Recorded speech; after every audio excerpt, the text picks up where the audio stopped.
আজ 10ই মে 2025। আমরা রয়েছি টুমলিংয়ে, আর এখন বাজে ভোর 5:10। হোমস্টে, এই যে আমাদের হোমস্টের পাশের রাস্তা দিয়ে উপরে যাচ্ছি, কারণ খুব ভালো সানরাইজ দেখা যায়। তো সানরাইজ হবে 5:30 নাগাদ, কালকে যা জেনেছি সেই মতো রেডি হয়ে 5:10 নাগাদই উপরে চলে এসেছি। এই উঠছি, আর একটু উপরে, এই রাস্তা দিয়ে আর একটু উপরে উঠতে হবে, তারপরে সানরাইজ দেখা যাবে। আমাদের টিমের মধ্যে এই যে 4 জন, আমি, সূর্য, মনো আর রিঙ্কি, এই 4 জন আছি, যারা আর কি ঠান্ডা উপেক্ষা করে, হাওয়া উপেক্ষা করে উপরে যাচ্ছি। এখন টেম্পারেচার প্রায় 5-6 ডিগ্রি মতো হবে, আর প্রচণ্ড হাওয়া দিচ্ছে, এটাই এর জন্যই ঠান্ডাটা লাগছে আরও। তো উপরে গিয়ে দেখি কীরকম সানরাইজ দেখা যায়, তোমাদেরও দেখাবো। টুমলিংয়ে আমাদের এটা ছিল দ্বিতীয় দিন, আর টুমলিংয়ের মতো এত সাজানো গোছানো এরকম ছোট্ট গ্রাম আমি খুব কমই দেখেছি। পাহাড়ে ঘুরতে এলে এরকম নিস্তব্ধ নির্জন গ্রামের অভিজ্ঞতা যদি আপনি করে থাকেন, তাহলে বুঝতে পারবেন তার মাহাত্ম্যই আলাদা। আর এই রকমই এক নিস্তব্ধ নির্জন গ্রামে ছিলাম আমরা গুটি কয়েকজন, আর সেখান থেকেই সাক্ষী করতে চলেছিলাম দিনের প্রথম আলো, মানে সূর্যোদয়। আর সেই মুহূর্ত ছিল ফ্রেমে বন্দি করে রাখার মতো এক মুহূর্ত। ঠান্ডা যদিও অনেক বেশিই ছিল, তবুও সেটা উপেক্ষা করে এই সূর্যোদয়ের জন্য এখানে অপেক্ষা করে কাটিয়ে দেওয়াই যায়।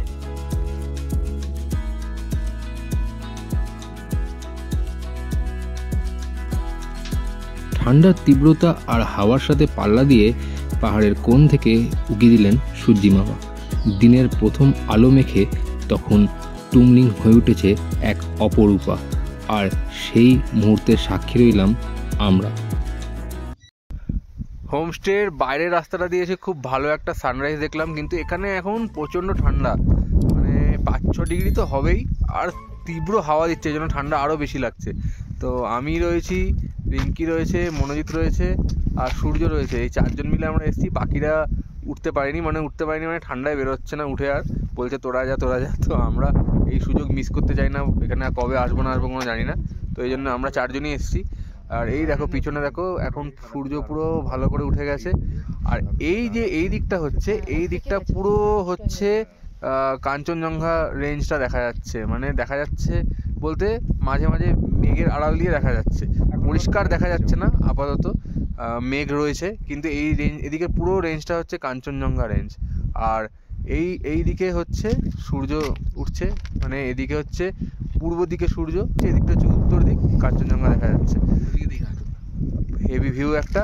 আর আমরা যেখান দিয়ে এলাম, মানে ওদিকে একটা চায়ের দোকান আছে, ওখানে চা খেতে যাচ্ছি। ওদিকটা হচ্ছে এক পাশে নেপাল, এক পাশে ভারত, তো দারুণ একটা জায়গা। মানে এখন রয়েছি টুমলিংয়ে একটা খুব সুন্দর একটা রিফ্রেশিং সকাল। কালকে যখন ঢুকছিলাম পুরো মেঘলা ছিল, মনে হচ্ছিল যে কি হবে না হবে, কি দেখতে পাবো না পাবো, তো ওয়েদার এখন খুব ভালো। সানরাইজটা এতটা শান্ত, হ্যাঁ, জাস্ট বসে থেকে ফিল দ্য নেচার, মানে অসাধারণ। মাঝে মাঝে একটু পাখির আওয়াজ, কোনো গাড়ির আওয়াজ নেই, কোনো মানুষের আওয়াজ নেই, একদম নিস্তব্ধ, শুধু হাওয়া আর পাখির আওয়াজ। মানে দারুণ, এত শান্ত, মানে চুপচাপ বসে থাকলে পাখির আওয়াজ ছাড়া কিছু শোনা যাচ্ছে না, কোনো কারণ ছাড়াই, কোনো পজিশন ছাড়াই মেডিটেশন হয়ে যাবে, বসার দরকার নেই আলাদাভাবে। আর এইখানে তোমাদের আরেকটা জিনিস দেখাই, এই যে গাছগুলো দেখছো, এগুলো হচ্ছে রডোডেন্ড্রন গাছ। তো এখানে প্রচুর ফুল হয়েছিল, স্থানীয়দের থেকে জানতে পারলাম যে এখানে এখন ফুলের মরশুম শেষ, মানে এই এপ্রিলের নিচের দিকে ফুল হয়। আমরা এখন সান্দাকফু যাবো, ওইদিকে নাকি এখনও রডোডেন্ড্রন কিছু হয়ে আছে, ফুটে আছে, দেখতে পাবো। ওনারা তেমন কথাই বললেন যে উপরে সান্দাকফুর ওখানে মে অবধি থাকে, আর নিচে এখানে এপ্রিলের শেষ অবধি গিয়ে মোটামুটি রডোডেন্ড্রনের সিজন। তো যারা রডোডেন্ড্রন দেখার জন্য সান্দাকফু আসবে, তারা এপ্রিলের মিডিল থেকে মোটামুটি ভালো রডোডেন্ড্রন তোমরা দেখতে পাবে। এখন এই সামনেই একটা চায়ের দোকান আছে ছোট্ট, এখানে আমরা চা খেতে এসেছি, তো চা খাওয়া চলছে। তোমাদের একটা জিনিস দেখাই, দেখো এইখানে দেখতে পাচ্ছ ওল্ড মঙ্কের বোতল, কিন্তু এখানে এই যে লাল কালারের দেখছো এটা হচ্ছে রডোডেন্ড্রন ওয়াইন, 300 টাকা দাম। এগুলোও সব 300 টাকা করেই। হ্যাঁ, এগুলো খুব মিষ্টি খেতে, ফ্রুট জুসের মতো লাগবে আর কি। আর এইখানে দেখছো একটা হালকা গোলাপি কালারের রয়েছে, আর নিচে একটা রয়েছে এই নিচটায়, এখানে একটা ইয়েলো কালারের। তো এগুলো হচ্ছে এগুলোর নাম হচ্ছে রক্সি। এগুলোর মধ্যে অ্যালকোহল আছে, কিন্তু রডোডেন্ড্রনটার মধ্যে কোনো অ্যালকোহল নেই। তো সবকটার দামই 300 টাকা করে। বললো যে নেশা তেমন হয় না, কিন্তু খেতে একদম ফ্রুট জুসের মতো লাগে। তো তোমরা যদি এখানে আসছো তো এটা ট্রাই করে দেখতে পারো। এখন রয়েছি টুমলিংয়ে, স্নান করে খুব ফ্রেশ লাগছে। গরম জল দিয়েছিল বালতি করে, যেহেতু এখানে গিজার নেই, তো একদম ওকে, স্নান করে খুব ঝরঝরে লাগছে। আর এখান থেকে আমরা এবার বেরোবো একটু পরেই, ব্রেকফাস্ট করবো। এখন আমরা আমাদের ব্রেকফাস্ট এসে গেছে, এই যে আমাদের ব্রেকফাস্ট দেওয়া হচ্ছে। ব্রেকফাস্টে কি আছে তোমাদের দেখাই। ব্রেকফাস্টে রয়েছে এটা কি টিবেটিয়ান ব্রেড, কাঁচা লঙ্কা দেবে, আর এখানে হচ্ছে তরকারি, ডিম সেদ্ধ, আর এখানে ওরা খাচ্ছে ছাতু গোলা। আমি খাচ্ছি না, অ্যাকচুয়ালি মনো খাচ্ছে। মনো কাল খাচ্ছে। রাতে উইথ স্কিন চিকেন খেয়ে ও একটু পেট আওয়াজ দিচ্ছে। আচ্ছা, আর এখানে রয়েছে সুজির হালুয়া। আর একটা ইন্টারেস্টিং জিনিস এই জায়গায়, সেটা হচ্ছে এক একজনের ঘড়িতে এক এক রকম টাইম দেখাচ্ছে। দেখি স্নেহা কটা দেখাচ্ছে? 8:16, 8:15, 8:16, 8:16। এখানে দেখি, এখানে ঘড়িতে 8টা, আমার ঘড়িতে 8:01। এটাই কটা দেখাচ্ছে? এটা দেখাচ্ছে 8:16। তো এক একজনের ঘড়িতে এক এক রকম। 8:20, 8:04, এখানে আবার 8:04। মানে এক একজনের ঘড়িতে এক এক রকম টাইম দেখাচ্ছে, অদ্ভুত জায়গা। ব্রেকফাস্টের পর এবার সান্দাকফু যাওয়ার পালা। কিন্তু এই অপরূপ টুমলিংয়ের শোভা দেখতে দেখতে মনে হচ্ছিল সময় যেন থমকে গেছে, আর মনে হচ্ছিল অনন্তকাল যেন এই পাহাড়ের কোলেই এরকম মেঘ রোদের খেলা দেখতে দেখতে অনায়াসে কাটিয়ে দিতে পারবো। আর এই পাহাড়ের নেশা একবার লেগে গেলে সেই নেশা কিন্তু ত্যাগ করা খুব খুব কঠিন। এখন বাজে সকাল 9:30, আর আমরা টুমলিং থেকে এখন বেরিয়ে যাচ্ছি সান্দাকফুর দিকে। আমাদের এই যে গাড়িতে আমাদের লাগেজ তোলা হচ্ছে, পিছনে দুটো গাড়ি আছে। এখান থেকে একদম সান্দাকফুর দিকে যাব। একটু আগেই, মানে 2 মিনিট আগেই পুরো মেঘে ঠেকে গেছিলো, এখন আবার দেখো সূর্য উঠে গেছে। মানে এখানের ওয়েদারটা যা বুঝলাম এরকমই চলতে থাকবে যতদিন আমরা 2-3 দিন আরও যা আছি, এরকমই ওয়েদার চলতে থাকবে। তো আমাদের যখন এই সূর্য উঠবে তখনই আমাদের যা ছবি তোলার তুলে ফেলতে হবে, কাঞ্চনজঙ্ঘা দেখার দেখে নিতে হবে, যা বুঝতে পারলাম। আমরা এখন বেরিয়ে পড়লাম টুমলিং থেকে। সান্দাকফু যাওয়ার পথে আমরা দুটো পয়েন্ট দেখব, একটা হচ্ছে গৈরিবাস আর একটা হচ্ছে কালাপুকুরি। গৈরিবাস এখান থেকে 7 কিলোমিটার মতো যেতে হবে, তারপর ওখান থেকে আরও 6 কিলোমিটার গেলে কালাপুকুরি।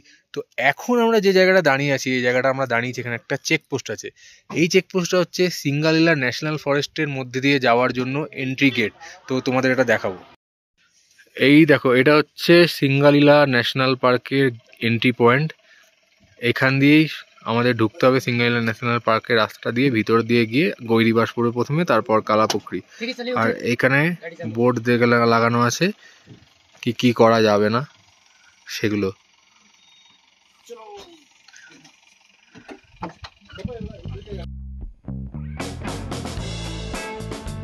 সিঙ্গালিলা ন্যাশনাল পার্কের এন্ট্রি গেট দিয়ে প্রবেশ করে আবার এরকম চড়াই উতরাই পথে শুরু হয়েছিল আমাদের যাত্রা।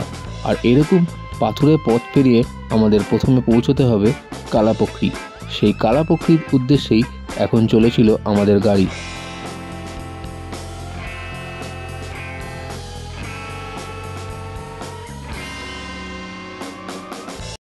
টুমলিং থেকে সান্দাকফু যাচ্ছি, এখন গাড়িতে রয়েছি।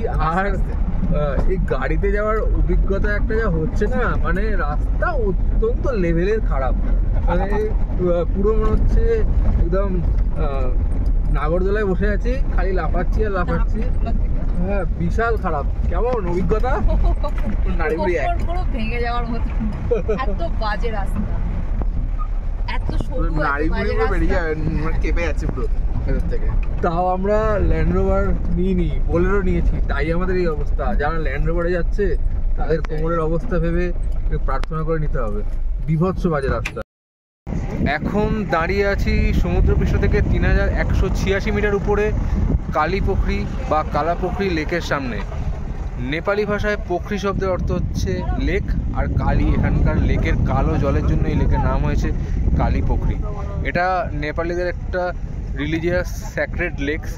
মানে এই লেকটা তোমার সান্দাকফু, গৈরিবাস থেকে সান্দাকফু যাওয়ার পথে ট্রেকিং রুটে পড়ে, গাড়িতেও আসা যায়, আমরা গাড়িতেই এলাম। তো এই লেকটা হচ্ছে নেপালিদের কাছে খুবই পবিত্র। এই দেখো, দেখতে পাচ্ছ পিছনে এই লেকটার নামই হচ্ছে কালীপুখরি বা কালাপুখরি লেক। সত্যি প্রকৃতি বড়ই অদ্ভুত। না হলে এরকম উঁচু পাহাড়ের কোলে এরকম একটা প্রাকৃতিক লেক, সেটাও আবার এরকম জনমানবহীন এক পরিবেশে গড়ে ওঠা, এ এক বিরল আশ্চর্যই বটে। চারিদিকে সবুজ দিয়ে ঘেরা প্রকৃতি, তার মধ্যে মেঘেদের আনাগোনা এক মায়াবী পরিবেশের সৃষ্টি করেছিল।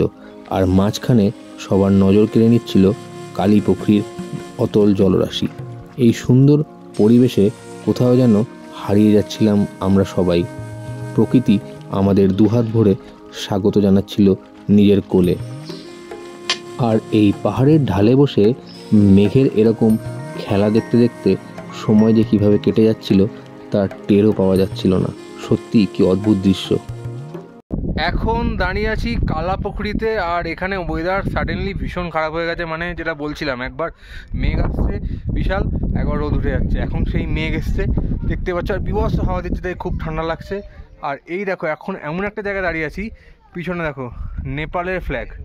মানে আমি এখন দাঁড়িয়ে আছি নেপালে, আর এই দিকটা মানে এই যে কালাপুখরির দিকটা, এই দিকটা হচ্ছে ইন্ডিয়া। মানে এখন কিছু দেখা যাচ্ছে না, এত মেঘ। আর এই দেখো আমার পিছনে দেখো কাঁটাতার, দেখতে পাচ্ছ? তা আমি এখন পুরো নেপাল আর ভারতের বর্ডার এরিয়ার মধ্যে দাঁড়িয়ে তোমাদের এই জায়গাটা দেখাচ্ছি। মানে এত ভালো ব্যাপার, ভারত আর নেপালের মধ্যে বন্ডিং এত ভালো যে একদম নেপালে দাঁড়িয়ে আমি তোমাদের এই ভিডিওটা দেখালাম। দুটো ভ্রাতৃত্বপূর্ণ সৌহার্দ্যপূর্ণ দেশকে কোনো দেশের কোনো বিভেদ রেখা বা কাঁটাতার যে আলাদা করতে পারে না, সেটা এখানে এলে বেশ বোঝা যাবে। আপনি যদি কোনোদিন ঘোড়ায় না চড়ে থাকেন, আপনার যদি অনেক দিনের খাবার হজম না হয়ে থাকে, এই সব কিছুর একটাই সলিউশন, আপনি গাড়ি করে সান্দাকফুতে আসুন। আমি গ্যারান্টি দিয়ে বলতে পারি খাবার তো হজম হবেই হবে। মানে রাস্তার এতটাই অবস্থা খারাপ, আমরা লিটারালি এরকম করছি। আমি রাস্তার কন্ডিশনটা দেখাচ্ছি, তাহলে বুঝতে পারবে যে কী লেভেলের বাজে রাস্তা। এই হচ্ছে রাস্তার কন্ডিশন, আর মানে পুরো পাথুরের রাস্তা, তার মধ্যে এই লেভেলের মেঘ আর কুয়াশা, তার মধ্যে দিয়ে আমাদের গাড়ি চলেছে দুলতে। আর কী লেভেলে দুলছে সেটা একবার আমরা তো বসেছিলাম, বোঝাতে পারিনি। এবার দেখাচ্ছি কী লেভেলে দুলছে। এই গাড়ির মধ্যে একটা এরকম টাইটানিক করা আছে, হ্যাঁ, তো সেই টাইটানিকের জল কোন লেভেলে দোল খাচ্ছে, মানে গাড়িটা কী লেভেলে দুলছে সেটা এটা দেখলেই বোঝা যাচ্ছে। তো বিভৎস লেভেলে গাড়ি দুলছে, আর আমরা এরকম চূড়ান্ত একটা অফরোডিং রাস্তা দিয়ে, মানে এই রাস্তাটাই মেন রাস্তা সান্দাকফু যাওয়ার, একটাই রাস্তা। তো এখান দিয়ে আমরা চলেছি সান্দাকফুর পথে। আর একটা জিনিস বলে দিই, এই সান্দাকফু যাওয়ার পথে কিন্তু অনেকগুলো চেকপোস্ট আছে। কালীপুখরির আগে একটা আছে, তারপর কালীপুখরি পেরিয়ে আছে, গৈরিবাসের ওখানে একটা আছে। তো এরকম বেশ কয়েকটা চেকপোস্ট আছে, কিন্তু কালীপুখরি পেরিয়ে একটা চেকপোস্ট পড়ে, যেটা নেপাল বর্ডারে, যেটা দেখালাম নেপাল বর্ডারের ওখানে দাঁড়িয়ে ভিডিও করছিলাম। তো ওখানে কালীপুখরির ওখানে যে চেকপোস্টটা আছে, ওই চেকপোস্টে কিন্তু এরকম এন্ট্রি ফিজের জন্য টিকিট কাটতে হয়, নেপালের দিকে এন্ট্রি করলাম বলে। আর এখানে আইডি কার্ড অরিজিনাল কিন্তু ম্যান্ডেটারি দেখাতে হবে। আর লাগে হচ্ছে ইন্ডিয়ান সিটিজেনদের 50 টাকা, আর নেপালের সিটিজেন যদি হয় ইন্ডিয়া থেকে আসছে তাহলে লাগে 20 টাকা, আর ফরেনারদের হচ্ছে 60 টাকা। আর একটা জিনিস জানিয়ে রাখি, নেপালে কিন্তু আমাদের ইন্ডিয়ান রুপিস 50 টাকা, মানে সেটা কিন্তু নেপালের 80 টাকার সমান। মানে এখানে লেখা হয়েছে 80 টাকা, তার মানে কিন্তু 80 টাকা নয়, ইন্ডিয়ান সিটিজেনদের 50 টাকা লাগে, যেটা নেপালে ওদের মূল্য হচ্ছে 80 টাকা। এক অদ্ভুত জায়গা দিয়ে চলেছিলাম আমরা। হ্যাঁ, অদ্ভুতই বটে, কারণ বাঁ দিকে হচ্ছে নেপাল আর ডান দিকে হচ্ছে ভারত, আর এর মাঝখানের পাথুরে মেঠো পথ ধরে এগিয়ে চলেছিল আমাদের গাড়ি সান্দাকফুর জন্য। চারপাশে আবহাওয়া খুব একটা পরিবর্তন না হলেও আমাদের উৎসাহে কিন্তু এক ফোঁটাও ভাটা পড়েনি। যত উপরের দিকে উঠছিলাম চারপাশে তত প্রকট হচ্ছিল রডোডেনড্রন গাছ আর তাতে বেড়ে ওঠা ফুলের সৌন্দর্য। বুঝতে পারছিলাম উপরে গিয়ে বেশ ভালোই রডোডেনড্রন দেখতে পাবো। সান্দাকফু আর 1 কিলোমিটার মতো বাকি, উপরে দেখা যাচ্ছে সান্দাকফু। আর এখানে আমি এখন দাঁড়িয়েছি একটুখানি, তোমাদের একটা জিনিস দেখাবো। এদিকে দেখো পুরো রডোডেনড্রন ফুটে রয়েছে আমার পিছনে গাছটা, তোমাদের ভালো করে দেখাই। দেখো গাছ ভর্তি রডোডেনড্রন ফুটে রয়েছে।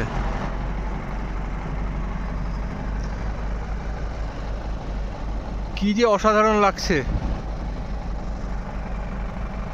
একটা দারুণ অভিজ্ঞতা হচ্ছে। যখন কালকে নিচে ছিলাম টুমলিংয়ে তখন কিন্তু রডোডেনড্রন সব ঝরে গেছিলো, ওখানে এপ্রিলে দেখা যায়। আর এদিকে উপরে ঠান্ডা বেশি বলে এখানে কিন্তু মে মাসে এরকম রডোডেনড্রন ফুটে রয়েছে। এখন ঘড়িতে বাজে দুপুর 1:10 আর আমরা পৌঁছে গেছি সান্দাকফুতে। পিছনে আমাদের হোটেল সানরাইজ। এখান থেকে ভিউ খুব ভালো পাওয়া যায়, কিন্তু সবটাই কপালের উপর, কারণ এখন চারপাশের ওয়েদারটা এইরকম, মানে মেঘ করে রয়েছে। দেখা যাক কালকে সকালে কীরকম ওয়েদার থাকে না থাকে। আপাতত আমরা চেক ইন করেছি, আমাদের রুমগুলো তোমাদের দেখাবো কীরকম কী রুম। এখন ঠান্ডা মোটামুটি এখানে রয়েছে ওই অ্যারাউন্ড 13-14, তো শুয়ে গেছে, ঠান্ডাটা এতটা লাগছে না, হাওয়া দিলে ঠান্ডাটা লাগছে।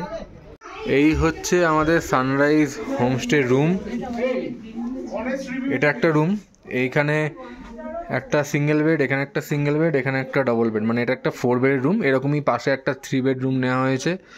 পুরো দেওয়ালগুলো কাঠের, এদিক থেকে কিছুটা ভিউ পাওয়া যায় আর এদিক থেকেও কিছুটা ভিউ পাওয়া যায়, তবে এটা ফ্রন্ট ভিউ না, মানে কাঞ্চনজঙ্ঘা যেদিকে আছে সেদিককার ভিউ না, কিন্তু এমনি ভিউ আছে। আর এখানে একটা ছোট টেবিল রাখা রয়েছে, এখানে চার্জিংয়ের একটাই পয়েন্ট রয়েছে, আলোর পয়েন্ট। এইখানে একটা চার্জিংয়ের পয়েন্ট দেওয়া আছে বটে, কিন্তু এটা খারাপ, কাজ করে না। এখানে একটা ছোট্ট আয়না আছে। আর এইটা হচ্ছে আমাদের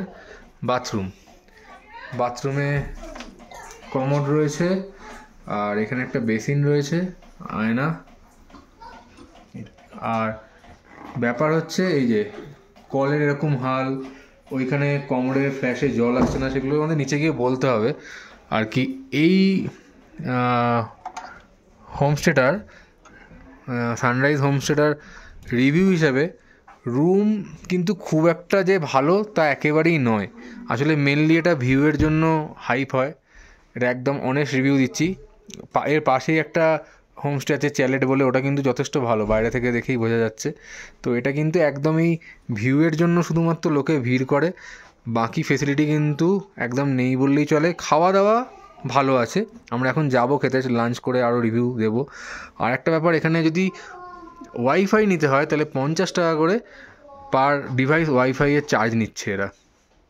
তো এটাই হচ্ছে আপাতত রিভিউ, এবার খেয়ে বলছি কেমন কি ব্যবস্থা খাবারের।